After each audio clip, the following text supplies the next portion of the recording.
Tes. Ya. Tangannya bisa.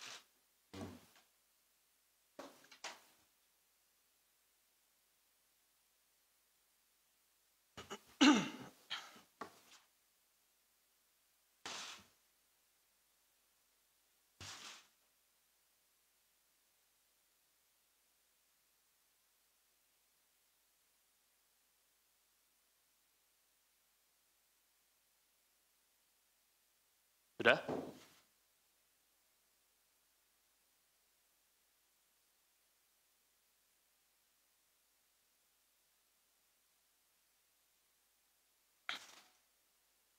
Cukup ya? Oke, silakan ke ruang tunggu lagi.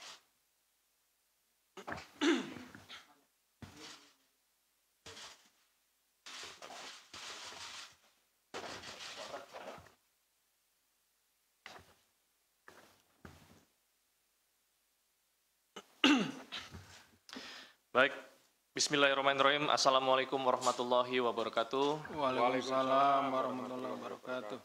Yang kami hormati Bapak Ketua KPK, Bapak Setio Budianto, Bapak Direktur Penyidikan, Bapak Asep Guntur Rahayu, rekan-rekan jurnalis yang telah hadir di ruangan konferensi pers Gedung Merah Putih Komisi Pemberantasan Korupsi. Pada hari ini, tanggal 16 Maret tahun 2025, KPK akan menyampaikan rilis terkait kegiatan tangkap tangan KPK di Kabupaten Ogan Komering Ulu, Provinsi Sumatera Selatan.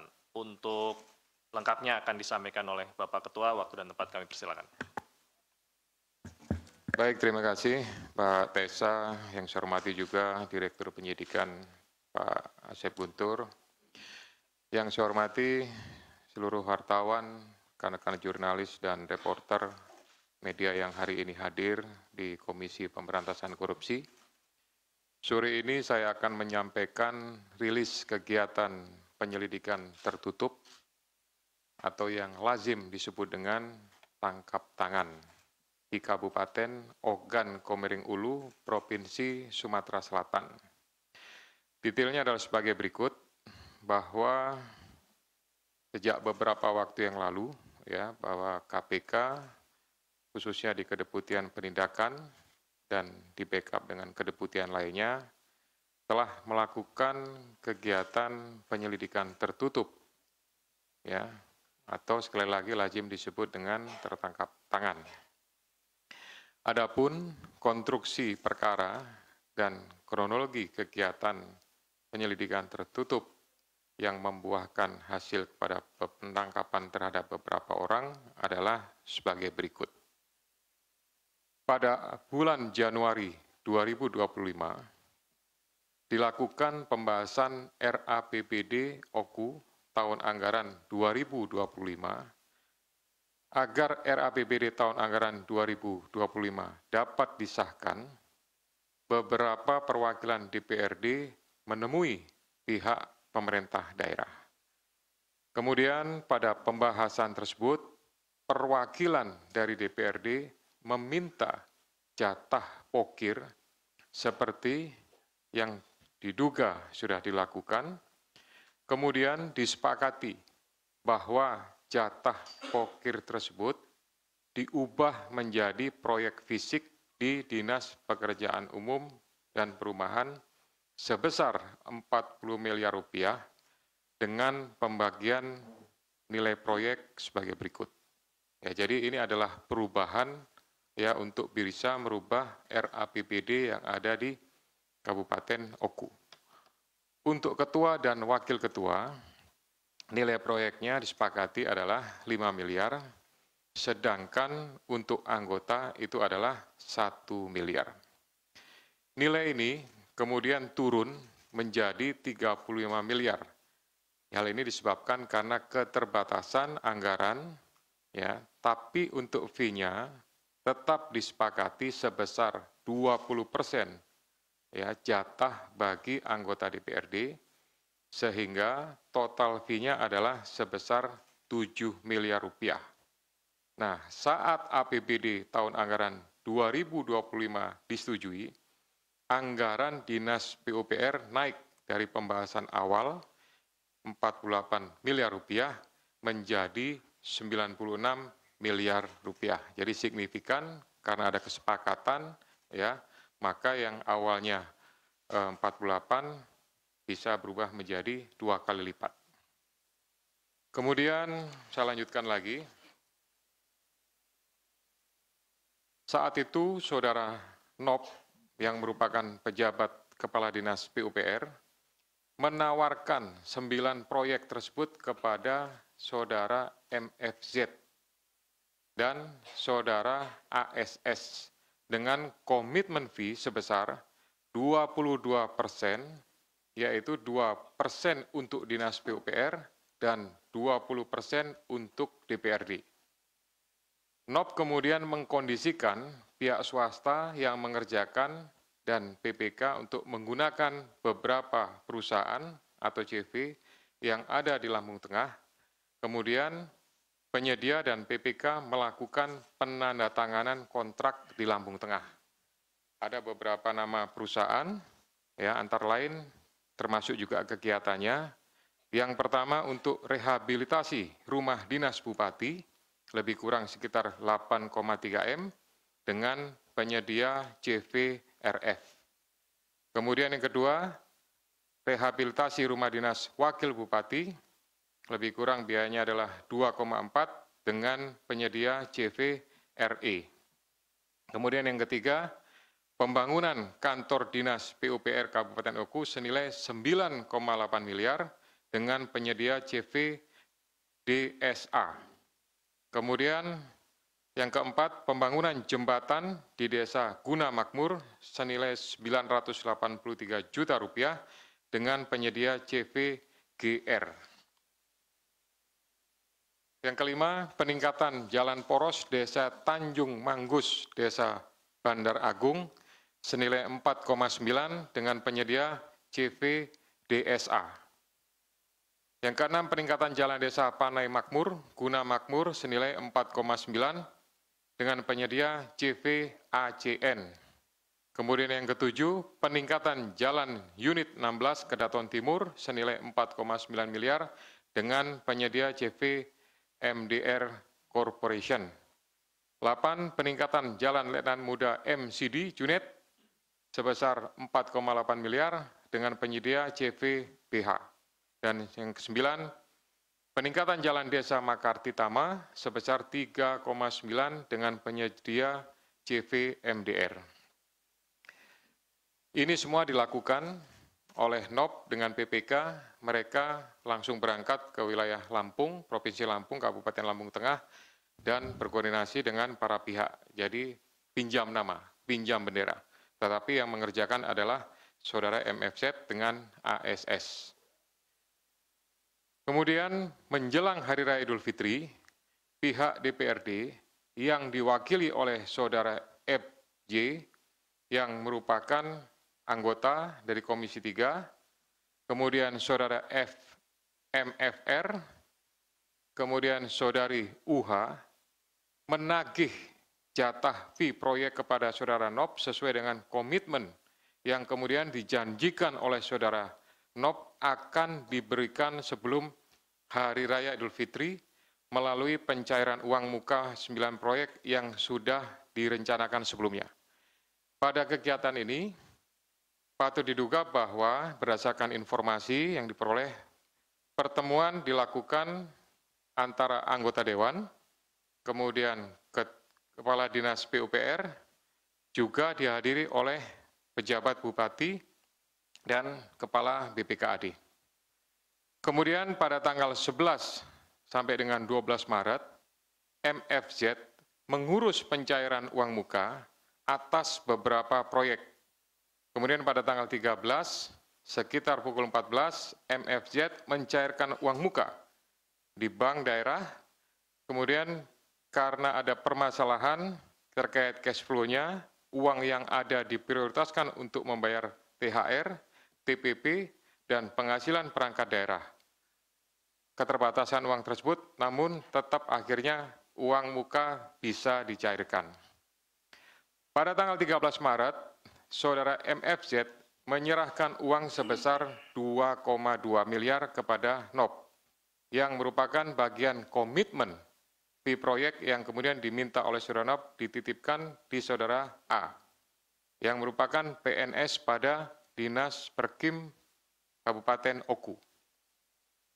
Uang tersebut bersumber dari uang muka pencairan proyek.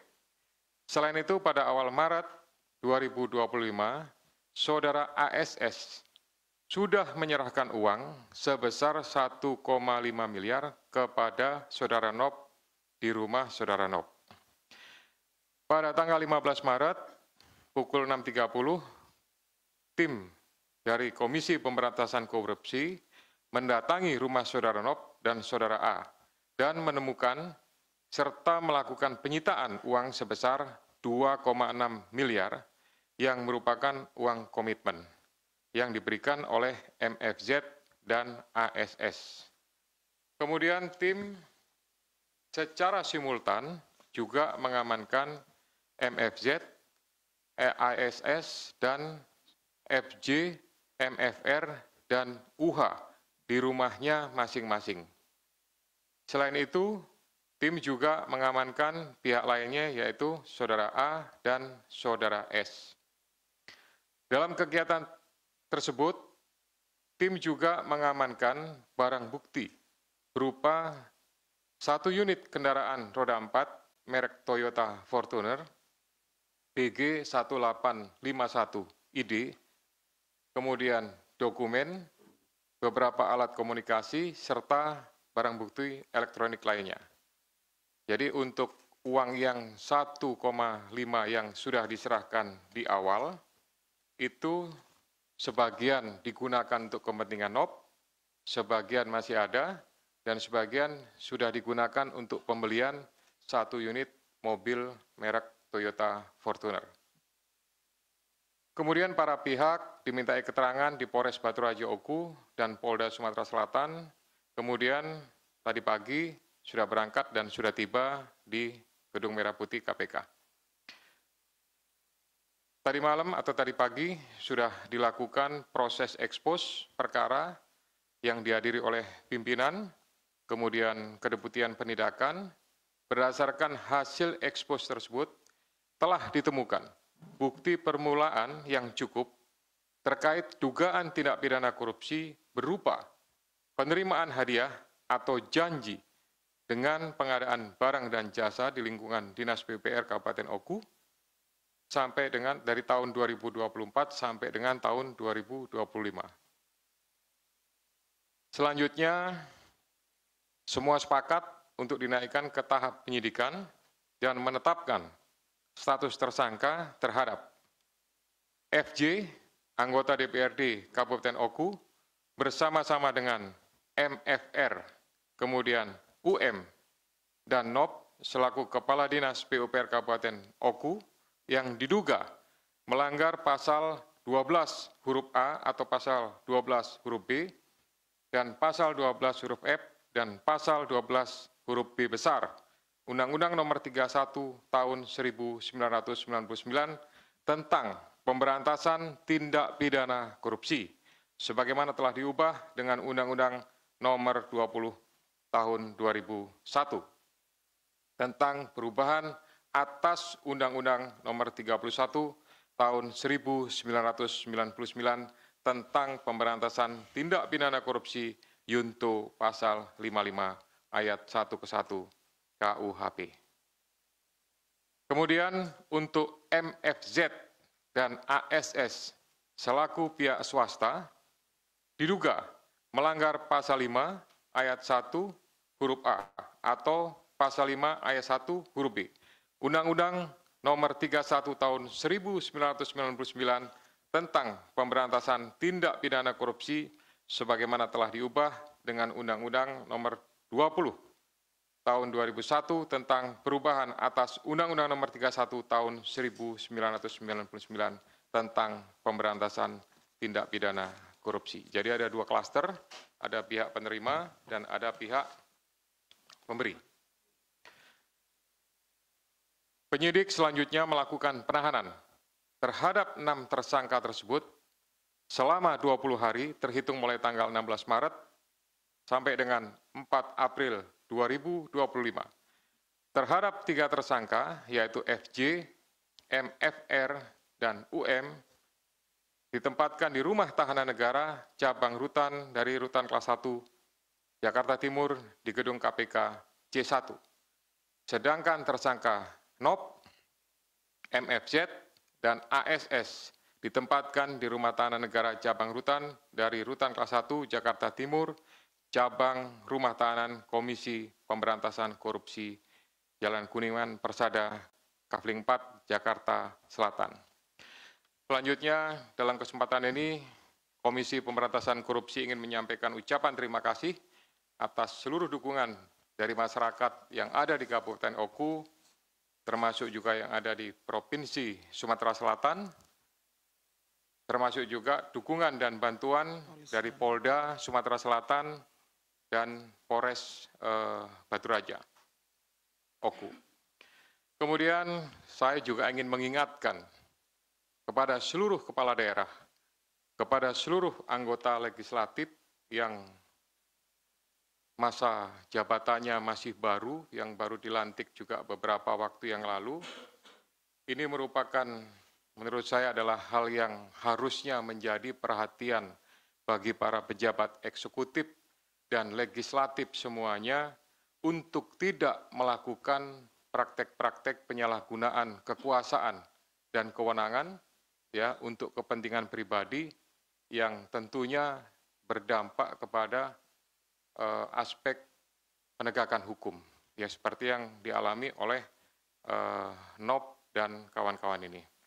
Kami berharap bahwa seluruh kepala daerah kemudian anggota legislatif ya tetap menjaga integritasnya, tidak memanfaatkan kepentingan dengan melakukan perubahan-perubahan APBD dengan memasukkan pokir yang akhirnya menurunkan ya kredibilitas daripada pemerintah daerah itu sendiri. Sekian yang dapat saya sampaikan, saya kembalikan kepada juru bicara. Terima kasih. Baik, terima kasih. Untuk penyidik bisa.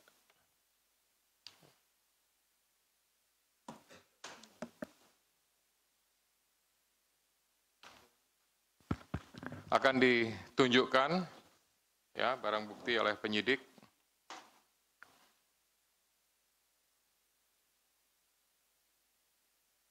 Ya, jadi barang buktinya sebagaimana pada saat dilakukan penyitaan ini adalah tas yang digunakan oleh para tersangka ya dengan maksud untuk disimpan dan akan dibagikan.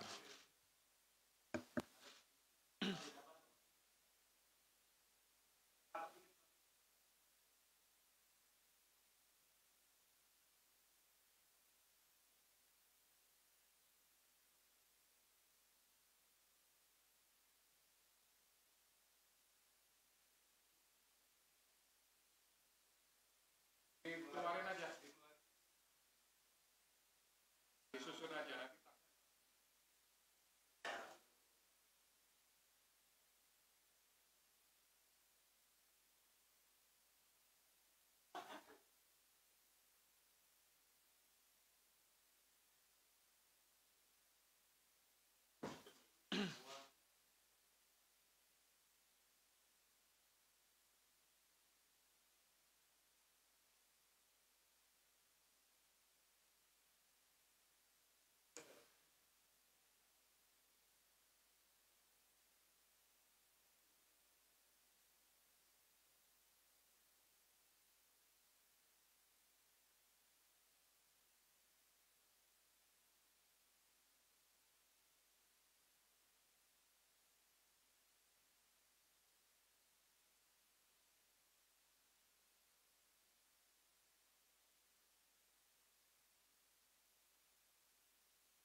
Udah cukup ya? Oke. Siap.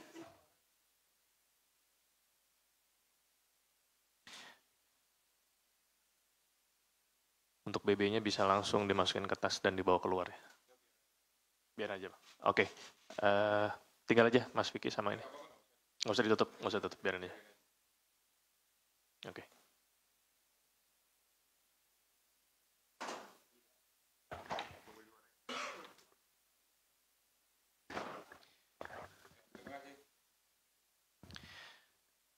Baik rekan-rekan sekalian, sekarang kita berikan kesempatan untuk yang ingin bertanya terkait perkara yang baru saja disampaikan penjelasan oleh Bapak Ketua. Silakan Mas Rian.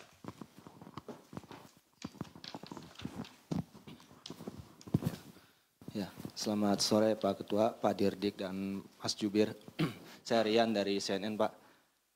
Yang pertama soal dari informasi yang KPK terima atau pemeriksaan awal terhadap para pihak yang ditangkap maupun yang jadi tersangka ini, bagaimana peran dari Bupati atau Wakil Bupati, Pak? Karena tadi salah satu proyeknya juga kan ada pengadaan rumah dinas Bupati dan Wakil Bupati. Barangkali sudah ditemukan pemufakatan jahat dari kepala daerah itu. Nah, yang kedua, bagaimana upaya KPK?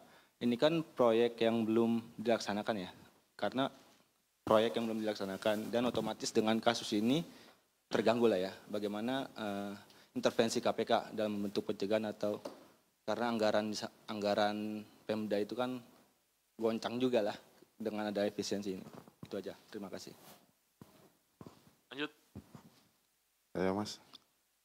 Selamat siang. Pak Ketua, Pak Dirdik, dan Mas Jubir. Saya Wahyu dari Rakyat Merdeka. Tadi kan sempat disebut bahwa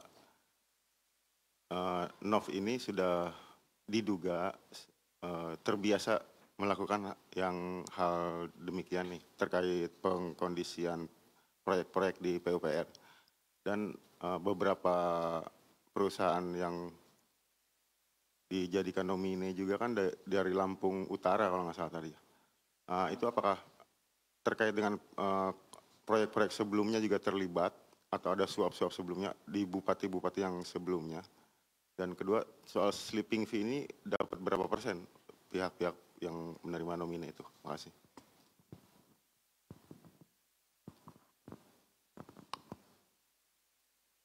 Lanjut. Terima kasih Mas Esa, izin Pak Ketua, Pak Dedek. Nur tanya tadi Pak Ketua ngomong bahwa uang yang disita sekarang yang ditunjukkan itu bakal dibagikan. Yang diminta oleh 3 orang DPR ini bakal dibagikan kepada anggota DPR OKU yang lain maksudnya atau gimana?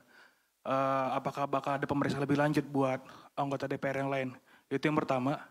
Dan kedua tadi ada pertemuan dengan pejabat bupati, itu maksudnya pejabat bupati OKU ya maksudnya.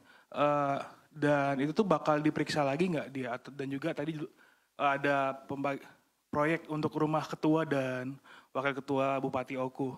Itu bakal diperiksa lebih lanjut nggak? Saya lihat Bupati Oku ini udah jabat dari 22 Maret dan sekarang terpilih lagi. Itu gimana kelanjutannya? Palingan itu aja saya kembalikan. Ada lagi? Cukup ya? 3 dulu. Baik. Tes.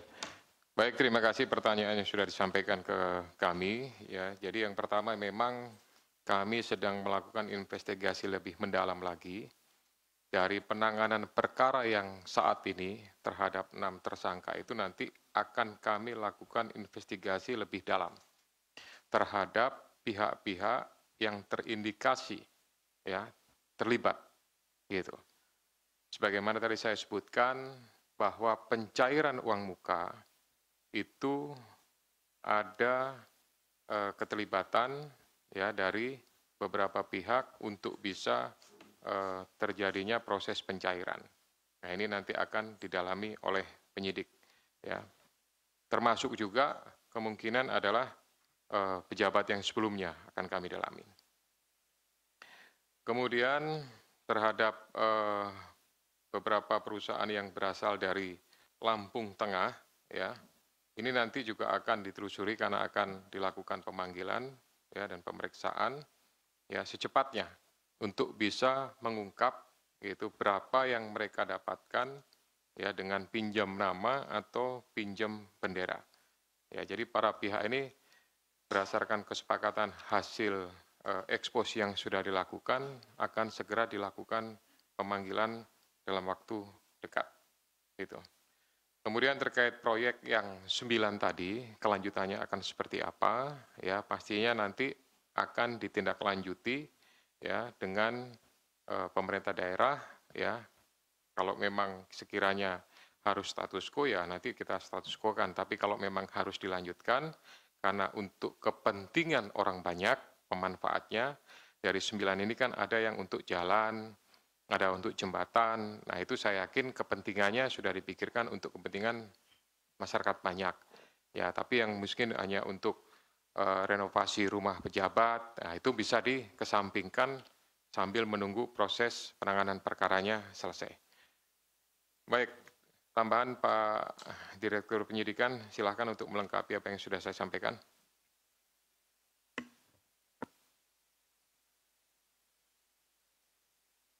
Siap. Bisa. Terima kasih Bapak Ketua. Izin menambahkan, ini ada 6 pertanyaan dari 3 rekan. Yang pertama Mas Rian tadi sudah disampaikan oleh Pak Ketua. Kemudian juga menambahkan terkait dengan proyek-proyeknya. Jadi begini rekan-rekan, ini pada saat biddingnya berarti kan tidak benar. Dilakukan penunjukan langsung dan juga para pemenang itu sudah ditentukan. Siapa tadi kan cuma pinjam bendera dan lain-lain. Jadi proses pengadaannya itu sudah salah. Nanti tentunya dari kami dan juga dari pencegahan ini karena prosesnya tidak benar, tentunya harus dilakukan bidding ulang dan lain-lainnya. Kemudian juga terkait dengan proyek-proyek yang sebelumnya seperti yang disampaikan oleh Pak Ketua, kita juga ini akan mundur, artinya kita akan terus mendalami proses seperti ini karena memang pokir atau hal-hal seperti yang saat ini di OTT itu juga terjadi sebelumnya. Artinya sebelumnya di tempat lain kita ada juga pokir yang sedang kita tangani di DPRD Jawa Timur. Ini kemiripannya ada gitu, seperti itu. Jadi kita akan coba untuk mendalaminya. Kemudian terkait dengan 3 anggota tadi yang ditanyakan, apakah ini hanya 3 orang anggota DPR saja atau keseluruhan? Nah, pada pertemuan awal tadi disampaikan juga, ini merupakan perwakilan, gitu ya, perwakilan untuk anggota DPR yang lainnya.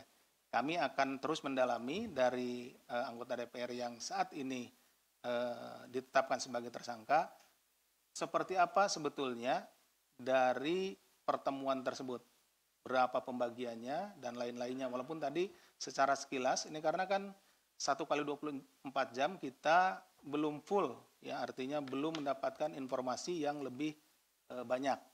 Nah, kemudian nanti kita lihat lagi untuk yang anggota DPR yang lainnya tentunya akan kita minta keterangan.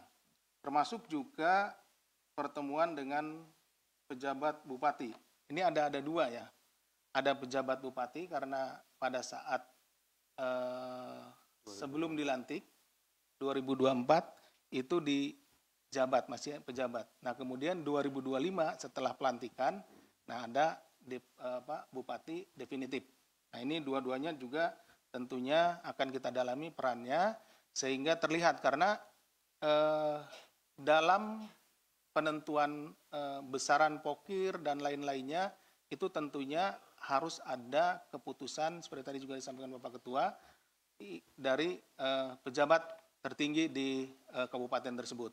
Nah, tadi juga terkait dengan masalah kurangnya anggaran dan lain-lain, tapi kemudian diputuskan oleh pejabat tertinggi di OKU tersebut sehingga untuk pembayarannya bisa didahulukan. Nah, yang demikian itu tentu akan kita perdalam dan tentunya juga kaitannya nanti dengan pejabat yang sebelumnya dan yang lain-lainnya. Ditunggu saja ya. Itu mungkin mohon izin yang bisa kami sampaikan. Terima kasih Bapak Ketua.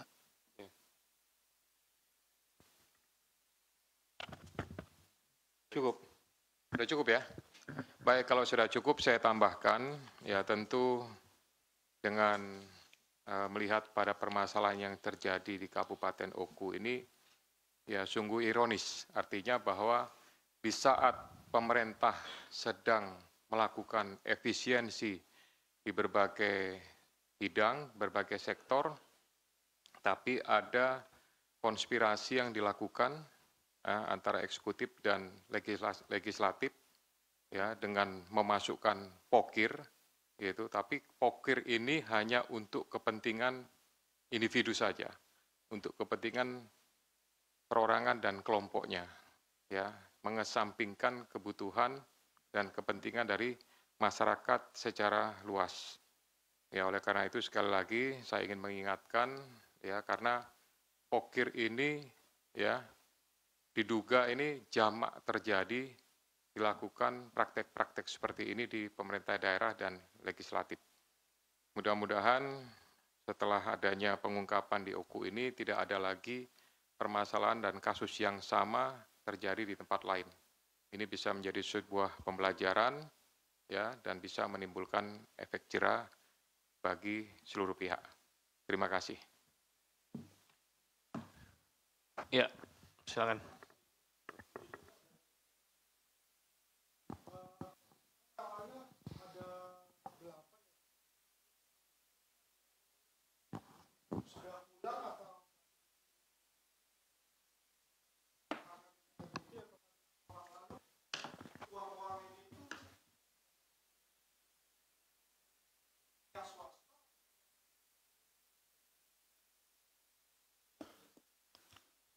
Mohon izin Pak Ketua izin menjawab.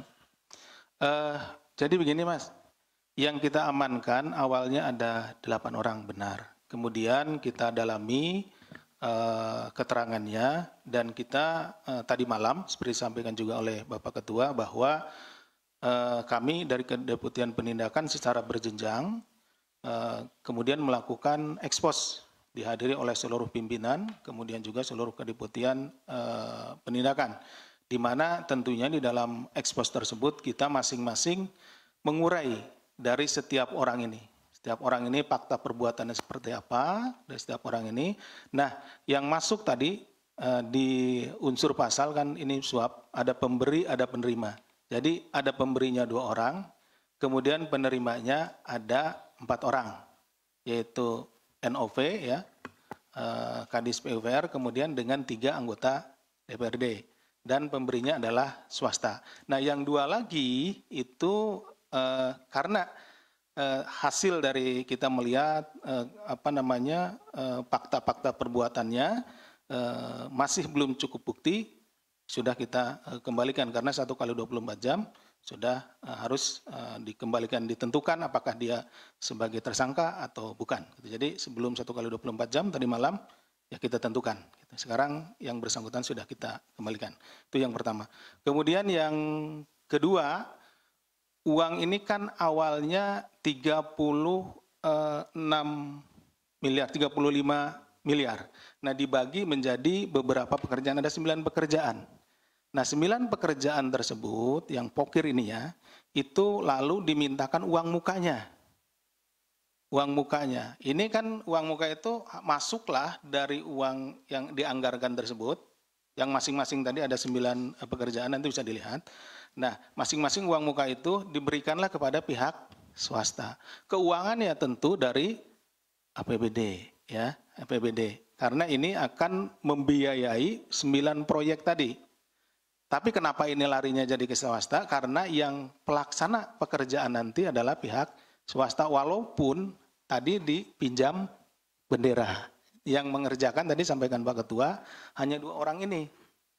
Nih si ada tadi namanya di sini 2 orang itu. Nah, uangnya lalu diberikan ke orang tersebut. Dari sana diambillah 20%-nya, gitu ya, 20%-nya dari sekian. Makanya ini yang ada adalah 2,2 miliar, ditambah tadi 1,5 miliar dari awal. Nah, seperti itu. Bisa dipahami? Oke, terima kasih. Ya, saya tambahkan sedikit ya.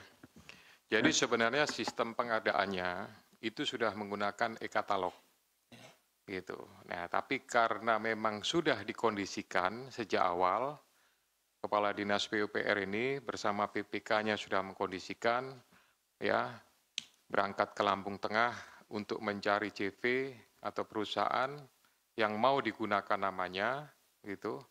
Tapi pekerjaan secara fisiknya nanti akan dikerjakan oleh si pihak swasta ini, gitu.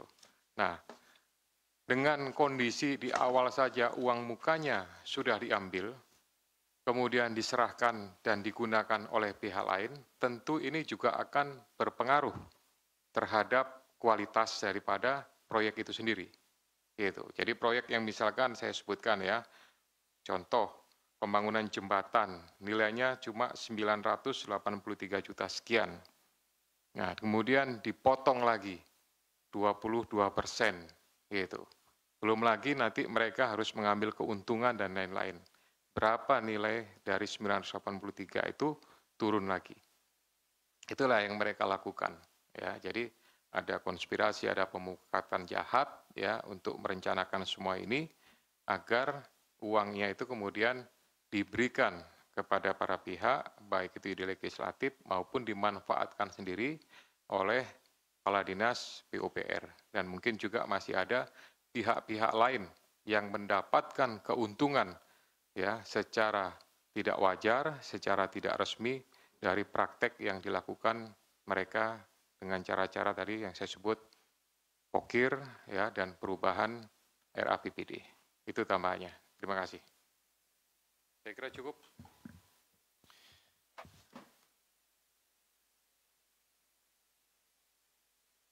Ya, bolehlah. Satu dua lah ya. Baik rekan-rekan, kita beri kasus AGK. Sebentar. Di perkara yang lain. Ya, di perkara yang lain. Siap, ini kita tutup dulu. Baik, ini untuk perkara ini kita tutup dulu ya. Kita tutup, kita buka kesempatan bagi rekan-rekan yang ingin bertanya untuk mungkin perkara-perkara yang lain. Ya. Oke.